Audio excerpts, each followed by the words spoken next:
Ancient Egypt. As we learned, there were 5 different themes in history, one of them being the interaction between humans and the environment. One thing that is very evident to show the relation between humans and the environment is through a topographic map, such as this one. The topography of Egypt included the Red Land and the Black Land. The Black Land was along the Nile River. It is called the Black Land because there is a layer of black silt that was full of nutrients that helped the soil to be fertile, which means people could farm on it. But there was also the Red Land. The Red Land was in the desert. It was barren, and it surrounded Egypt and actually helped protect them. And on it, and in it, there were precious stones and metals that helped the Egyptians make some of their inventions and technologies, and even some of their jewelry. Also, in Egypt, your home, what it looked like and what it was like inside, just like today, depended on your class. If you were in the lower class, your house was very small. It was dark and cramped. It had few rooms and no bathrooms. The living and sleeping area were often in the same room. And if you had a kitchen, then it was very small. But some people even had to cook on the roofs, which were flat because of the lack of precipitation. But the wealthy homes were large and ornate, with so many decorations and paintings, and they were very elaborate. And they included things like a garden and a courtyard, halls and public rooms, a dining room, kitchen, bedrooms, bathrooms, servants' rooms, and stables. And some people, like shown in this picture, they had chapels or even household shrines to God. And there were several technologies that the Egyptians used to alter their environment, which really did alter it because it helped them so much. One of them was to build the dams in right angles. As you see here, there are canals, and they are kind of in these weird right angles, which helps to irrigate farms away from the Nile, and also give more people water. One other thing is called a shaduf. A shaduf looks like something like this. It had a big rock at one end and a basket at the other. This helps people remove water from the river so that they could bring it into their houses.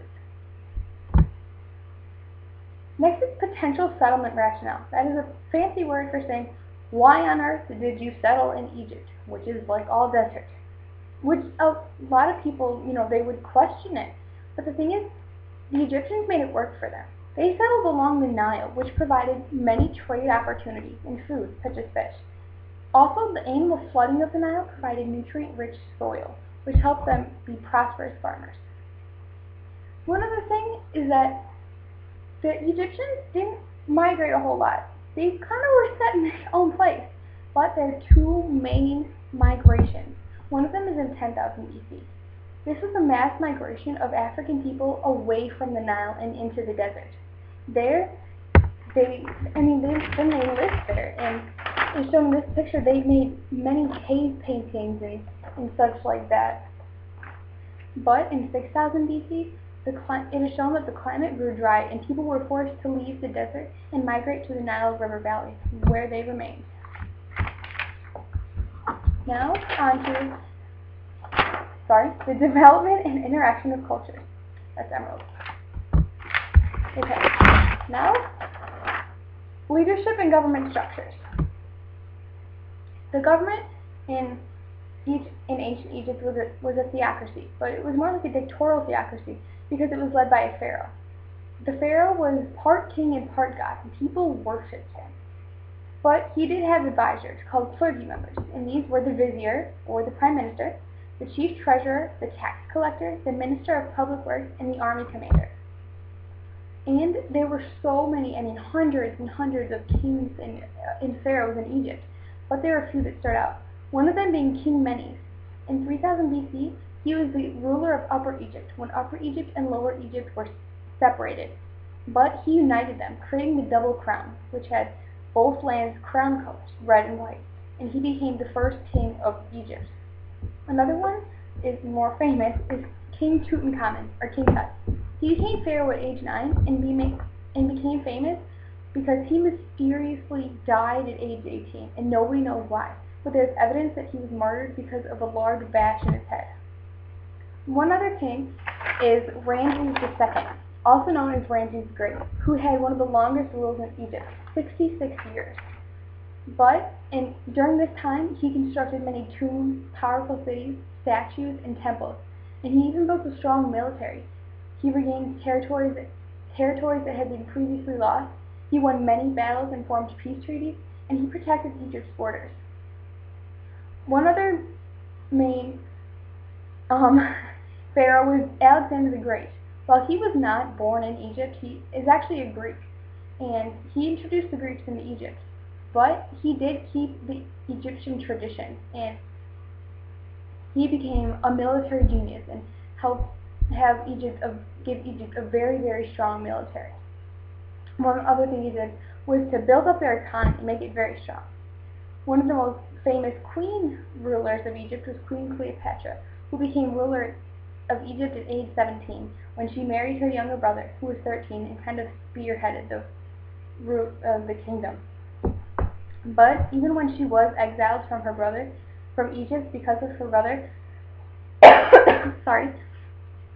she made being a woman a positive, and she took advantage of men for her own survival, and men such as Julius Caesar and Mark Antony, and she used them so that she would be okay and she could survive herself. And then lastly, there's Queen Hatshepsut, and she was one of the very few female leaders who expanded trade and built temples, but a few years into her rule, she mysteriously disappeared and was never found again. Egypt was able to stay in power for so long because they had divided their land into regions called nomes, and each nome had a governor, and this governor had helped them to, he reported to the pharaoh and helped kind of keep the people in line. And he also made each citizen pay a labor tax called the corvée, and this helps them to build some of the famous structures and tombs and pyramids and such they made. Next is trade and labor. Emerald. Okay. Then one other theme was the development and transformation of social structures. One thing that includes is gender roles, and the gender roles in Egypt were very defined. Men were the head of the household. They put the bacon on the table. That's what they did. While the women were more behind the scenes. They cared for the kids, they took care of the house, cooked, cleaned, and they took care of the husband. But one other thing that is unique to Egypt is that because the infant mortality rate was very, very high, children of all genders, they were valued and loved. Because if you could live past age 5, then you were set. That's when the difference started to make. But at a young age, parents loved both children equally. And for the importance of family, pride was taken in an Egyptian family. You highly respected your grandparents, your elders, and your parents. And you looked forward to getting married. Men who were aged 16 to 20 and had established themselves, that's what they did. They got married. And, that was your goal in life. You grow up, you establish yourself, get married, leave the house. Okay. Then the social class structure was very defined in Egypt. It looks something like this, like a pyramid. And from top to bottom, it is the pharaoh, government officials, nobles and priests, soldiers, scribes, merchants, artisans, farmers, and slaves and servants. And basically, it was in that pyramid because there were so many people in that lower class and not a lot in the upper. And it was kind of hard to move in between classes. You could not make big shifts. One big thing about the Egyptians was their racial and ethnic construction. It's repeated in history. Many, many, many countries discriminate against people because of their race, because of their skin color. But the Egyptians, as shown in this picture, they didn't. They didn't care what color you were, but they did care about ethnicity. They had enslaved the Hebrews and in the /Israelites, and they did. They made them their slaves, and this is proven through many Hebrew scripture and documentation and writings. But the funny thing is that there's no documentation of this in Egypt. Lastly, some unique characteristics relating to social structures in Egypt are that scribes were highly respected because they were one of the few people who could read and write, and they also collected your taxes. Also, farming was so down low on the totem pole because it depended on the river flooding. And if the river either overflooded or underflooded, then you were going to have a bad season and bad crops. Lastly, the dead were sacred.